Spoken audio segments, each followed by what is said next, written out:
ज्ञानवापी मस्जिद भारत के उत्तर प्रदेश राज्य के बनारस में स्थित है। इसका निर्माण एक पुराने शिव मंदिर की जगह पर किया गया, जिसे औरंगजेब ने सन 1669 में ध्वस्त कर दिया था। ज्ञानवापी मस्जिद, जिसे कभी आलमगीर मस्जिद भी कहा जाता है, वाराणसी में स्थित एक विवादित मस्जिद है। यह मस्जिद काशी विश्वनाथ मंदिर से सटी हुई है। 1669 में मुगल बादशाह औरंगजेब आलमगीर ने बनवाई थी। ज्ञानवापी एक संस्कृत शब्द जिसका अर्थ है ज्ञान का कुआं। 1991 में इस मस्जिद को हटाकर मंदिर बनाने की कानूनी लड़ाई चल रही है, पर 2022 में सर्वे होने के बाद यह ज़्यादा चर्चा में आया है। काशी विश्वनाथ मंदिर और उससे सटी ज्ञानवापी मस्जिद को किसने बनवाया, इसको लेकर कई तरह की अटकलें लगाई जा रही है, लेकिन ठोस ऐतिहासिक और जानकारी दुर्लभ है। आमतौर पर यह माना जाता है कि काशी विश्वनाथ मंदिर को औरंगजेब ने ध्वस्त कर दिया था और वहां पर एक मस्जिद का निर्माण किया था। 4वीं और 5वीं शताब्दी के बीच चंद्रगुप्त द्वितीय, जिसे विक्रमादित्य के नाम से जाना जाता है, ने गुप्त साम्राज्य के दौरान काशी विश्वनाथ मंदिर का निर्माण करने का दावा किया है। 635 ईस्वी में प्रसिद्ध चीनी यात्री वेनसोंग ने अपने लेखन में मंदिर और वाराणसी के विषय में वर्णन किया है। ईसा पश्चात सन 1194 से 1197 तक मोहम्मद गौरी के आदेश से मंदिर को काफ़ी ध्वस्त कर दिया गया और पूरे इतिहास में मंदिरों के विध्वंस और पुनर्निर्माण की एक श्रृंखला शुरू की गई।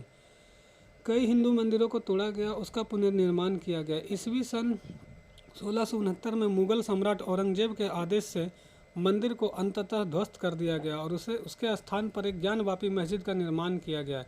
1776 से 1978 के बीच इंदौर की रानी अहिल्याबाई होलकर ने ज्ञानवापी मस्जिद के पास वर्तमान में काशी विश्वनाथ मंदिर का जीर्णोद्धार किया।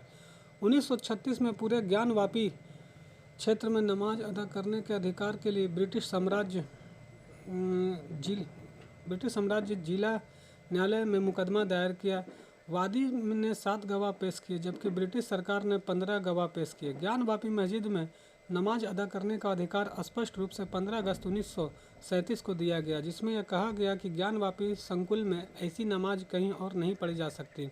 10 अप्रैल 1942 को उच्च न्यायालय ने निचली अदालत के फैसले को बरकरार रखा और अन्य पक्षों की अपील को खारिज कर दिया। पंडित सोमनाथ व्यास, डॉक्टर राम रंग शर्मा और अन्य ने ज्ञानवापी में नए मंदिर के निर्माण और पूजा की स्वतंत्रता के लिए 15 अक्टूबर 1991 को वाराणसी की अदालत में मुकदमा दायर किया।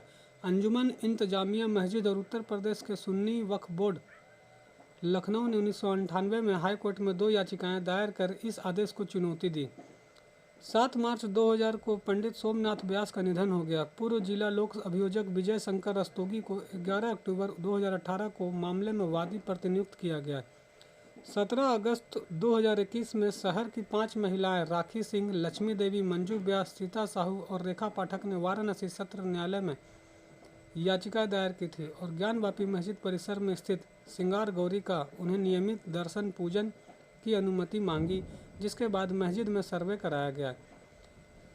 17 अगस्त 2021 में सर्वे इन 5 महिलाओं ने वाराणसी सत्र न्यायाधीश में याचिका दायर की तथा ज्ञानवापी मस्जिद परिसर में स्थित श्रृंगार गौरी का उन्हें नियमित दर्शन पूजन की अनुमति मांगी थी, जिसकी सुनवाई करते करते अप्रैल 2022 आ गया। 8 अप्रैल 2022 को सत्र न्यायालय ने सिविल जज सीनियर डिवीजन ने वकील अजय कुमार मिश्र को कोर्ट कमिश्नर नियुक्त किया और मस्जिद में सर्वे कराने की अनुमति दी गई, जिसके रिपोर्ट 17 मई तक दाखिल करने को कहा गया, जिस पर मुस्लिम पक्ष ने आपत्ति जताई और हाई कोर्ट पहुंचे, परंतु न्यायालय ने सर्वे पर रोक से इनकार कर दिया। 6 और 7 मई को लगभग 2.5 घंटे कोर्ट कमिश्नर के नेतृत्व में सर्वे हुआ, पर 7 मई को सर्वे टीम को मुस्लिम पक्ष का विरोध देखना पड़ा, जिसके कारण उस दिन सर्वे नहीं हुआ।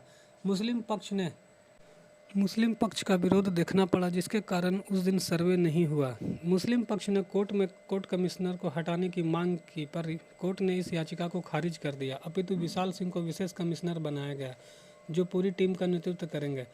उनके साथ अजय प्रताप सिंह को भी शामिल किया गया। कोर्ट ने आदेश दिया कि मस्जिद समेत पूरे परिसर का सर्वे होगा। 14 मई को कोर्ट कमिश्नर अजय कुमार मिश्र की अगुवाई में पहले दिन सर्वे हुआ। पहले दिन सुबह 8 बजे से 12 बजे तक सर्वे हुआ।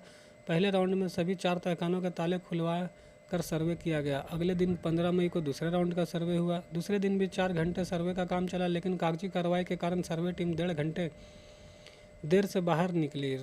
दूसरे राउंड में गुंबद, नमाज स्थल, वजू स्थल के साथ साथ पश्चिमी दीवार की वीडियोग्राफी हुई। मुस्लिम पक्ष ने चौथा ताला खोला। 3.5 फीट के दरवाजे से होकर गुंबद तक का सर्वे हुआ। 16 मई को आखिरी दौर का सर्वे हुआ, जहां 2 घंटे में सर्वे का काम पूरा कर लिया गया। इस दौरान हिंदू पक्ष ने ज्ञानवापी में शिवलिंग मिलने का दावा किया। इस दावे के बाद कोर्ट ने शिवलिंग वाली जगह को सील करने का आदेश दिया। कोर्ट के आदेश पर डीएम ने वजू पर पाबंदी लगा दी। अब ज्ञानवापी में सिर्फ 20 लोग ही नमाज पढ़ पाते हैं। टीम ने रिपोर्ट दाखिल करने के लिए समय की मांग की, जिससे कोर्ट की कार्रवाई अगले दिन 18 मई तक टल गई। इसी बीच कोर्ट ने अजय मिश्र को कोर्ट कमिश्नर का पद से हटा दिया, जिसके कारण 18 मई को न्यायालय में हड़ताल हुई और उस दिन सुनवाई नहीं हो पाई। 19 मई को अजय मिश्र ने 6 और 7 मई को हुए सर्वे और विशाल सिंह ने 14 और 16 मई के सर्वे रिपोर्ट को कोर्ट में दाखिल कर दिया। प्रथम सर्वे रिपोर्ट यह रिपोर्ट 6 और 7 मई का है। ये लगभग 2-3 पन्नों की रिपोर्ट है। इसके मुताबिक 6 मई को किए गए सर्वे के दौरान बैरिकेडिंग के बाहर उत्तर से पश्चिम के दीवार के कोनों पर पुराने मंदिरों का मलबा मिला, जिस पर देवी देवताओं की कलाकृति बनी हुई थी। अन्य शिलापट थे जिन पर कमल की आकृति देखी गई। पत्थरों के भीतर की तरफ कुछ कलाकृतियाँ आकार में स्पष्ट रूप से कमल और अन्य आकृतियाँ थीं। उत्तर पश्चिम के कोने पर गिट्टी सीमेंट से चबूतरे का नए निर्माण को देखा जा सकता है। उक्त सभी शिलापट और आकृतियों को वीडियोग्राफी कराई गई। उत्तर से पश्चिम की तरफ चलते हुए मध्य शिलापट पर शेषनाग की कलाकृति नागफन जैसे आकृति दिखाई दी। शिलापट का सिंदूरी रंग उभरी हुई कलाकृति भी थी। शिलापट पर देव विग्रह, जिसमें 4 मूर्तियों की आकृति बनी हुई है, जिस पर सिंदूरी रंग लगा हुआ है। चौथी आकृति जो मूर्ति की तरह प्रतीत होती है, उस पर सिंदूर का मोटा लेप चढ़ा हुआ था। शिलापट भूमि पर काफ़ी लंबे समय से पड़े प्रतीत हो रहे थे। ये प्रथम दृष्टया किसी बड़े भवन के खंडित अंश नजर आते हैं। बैरिकेडिंग के अंदर मस्जिद की पश्चिम दीवार के बीच मलबे का ढेर पड़ा है। यह शिलापट पत्थर भी उन्हीं का हिस्सा नजर आ रहा है।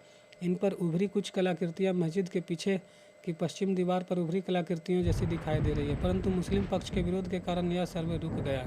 द्वितीय survey report court commissioner Vishal Singh के द्वारा संपादित किया गया, जिसमें 14 से 16 मई के बीच का है, जो मुस्लिम पक्ष के विरोध के बाद हुआ था।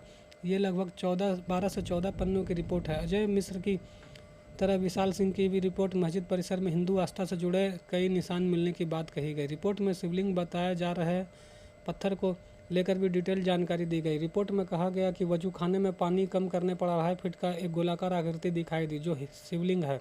गोलाकार आकृति ऊपर से कटा हुआ है। डिजाइन का अलग सफ़ेद पत्थर लगा हुआ है, जिसके बीच आधे इंच का छेद है, जिसमें सींक डालने पर 63 सेंटीमीटर गहरा पाया जाता है। इसे वादी पक्ष ने शिवलिंग बताया तो प्रतिवादी पक्ष ने कहा कि यह फव्वारा है, परंतु जब हिंदू पक्षकारों ने सर्वे के दौरान कथित फव्वारे को चलाकर दिखाने को कहा गया, तब मस्जिद कमेटी के मुंशी ने फव्वारा चलाने में असमर्थता जताई। फव्वारे पर मस्जिद कमेटी ने गोलमोल जवाब दिया। पहले 20 साल और फिर 12 साल के इसे बंद होने की बात कही। कथित फव्वारे में पाइप जाने की कोई जगह नहीं मिली। रिपोर्ट के तहखाने के अंदर मिले साक्ष्यों का जिक्र करते हुए कहा कि दरवाजे से सटे लगभग 2 फीट बाद दीवार पर जमीन से लगभग 3 फीट ऊपर पान के पत्ते के आकार की फूल की आकृति बनी हुई थी, जिसकी संख्या 6 थी। तहखाने में लगभग 4 दरवाजे थे।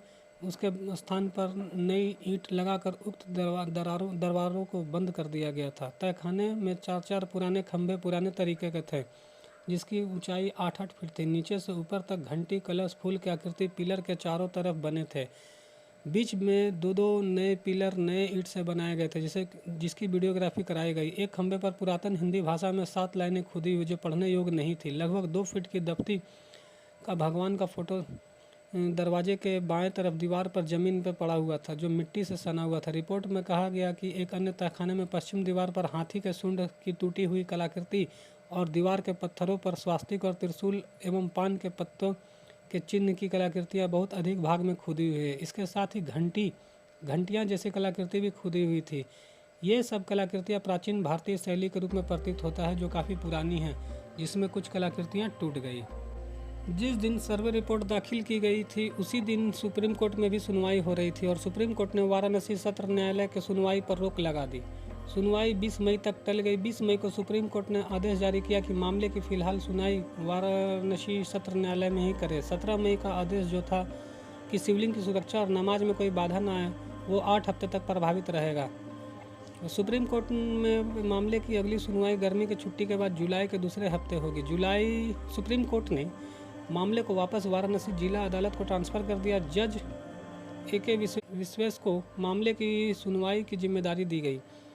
कुछ दिन सुनवाई चली और हिंदू पक्ष ने सर्वे की रिपोर्ट को सार्वजनिक करने का अनुरोध किया, पर मुस्लिम पक्ष ने इसका विरोध किया, परंतु जज ने सार्वजनिक करने की अनुमति दे दी। वादी और हिंदू पक्ष को रिपोर्ट फाइल मिली, पर उनके देखने के पहले ही मीडिया में लीक हो गई। वीडियो साफ तौर पर हिंदू मंदिर की कलाकृति और वजू खाने की शिला बिल्कुल शिवलिंग जैसी प्रतीत हो रही थी। अगले दिन जब वादी पक्ष की महिलाएं कोर्ट को वापस रिपोर्ट देने कोर्ट गई, पर कोर्ट ने वापस लेने से मना कर दिया। वीडियो लीक होने के जांच का आदेश दिया गया। अगले दिन मुस्लिम पक्ष ने लगभग 51 पन्नों का अपना जवाब कोर्ट को दाखिल किया, जिसके कारण पूरा दिन बीत गया और गर्मी की छुट्टियों के कारण मामले की सुनवाई जुलाई 2023 तक टल गई। हिंदू पक्ष अपना जवाब दाखिल नहीं कर पाया। ज्ञानवापी मंदिर को बनाने में जो कानून की बाधाएं आ रही, वह कांग्रेस की काले कानूनों का वर्णन इस प्रकार है। इसमें प्लेसेस ऑफ वर्शिप एक्ट 1991 और भारत की संसद का एक अधिनियम या केंद्रीय कानून 18 सितंबर 1991 को पारित किया गया था। यह 15 अगस्त 1947 तक के अस्तित्व में आए हुए किसी भी धर्म के पूजा स्थल को एक आस्था से दूसरे धर्म में परिवर्तित करने पर किसी भी स्मारक के धार्मिक आधार पर रख रखाव पर रोक लगाता है। मान्यता प्राप्त प्राचीन स्मारकों पर धाराएं लागू नहीं होगी। यह अधिनियम उत्तर प्रदेश राज्य के अयोध्या में स्थित राम जन्मभूमि, बाबरी मस्जिद और उक्त स्थान या पूजा स्थल से संबंधित किसी भी वाद, अपील या अन्य कार्रवाई में लागू नहीं होता है। इस अधिनियम ने स्पष्ट रूप से अयोध्या विवाद से संबंधित घटनाओं को वापस करने की अक्षमता को स्वीकार कर लिया। बाबरी संरचना को ध्वस्त करने से पहले 1991 में PV नरसिम्हा राव द्वारा एक कानून लाया गया। यह अधिनियम जम्मू कश्मीर राज्य को छोड़कर पूरे भारत में फैला हुआ है। राज्य के लिए लागू होने वाले किसी भी कानून को वहां की विधानसभा द्वारा अनुमोदित किया जाना चाहिए। कांग्रेस सरकार द्वारा हिंदुओं के विपक्ष में प्लेसेस ऑफ वर्शिप एक्ट 1991 एक ऐसा काला कानून है जो यह अधिनियम जो 15 अगस्त 1947 तक अस्तित्व में आए हुए किसी भी मंदिर, धर्म के पूजा स्थल को एक आस्था से दूसरे धर्म में परिवर्तित करने और किसी स्मारक के धार्मिक आधार पर रख रखाव पर रोक लगाता है। तो कुल मिलाकर देखा जाए, जो शिवलिंग प्राप्त हुआ है उसे प्रतिवादी पक्ष कहते हैं कि नहीं, ये फव्वारा है, जबकि औरंगजेब के ज़माने में ऐसा कोई भी टेक्निक नहीं था जो फव्वारे को साबित कर सके।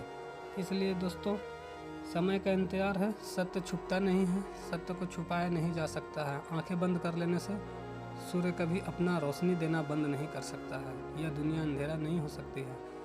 सच का सामना करना बहुत कठिन है। मुसलमानों को चाहिए कि वो अपने प्यार से हिंदुओं को उसके स्थल को सौंप दे, क्योंकि यह हमारा पवित्र धर्म स्थल है जो 12 ज्योतिर्लिंगों में से एक है। काशी विश्वनाथ, काशी विश्वनाथ, जय जय विश्वेश्वर, जय काशी, जय जय अविनाशी, जय सिया राम।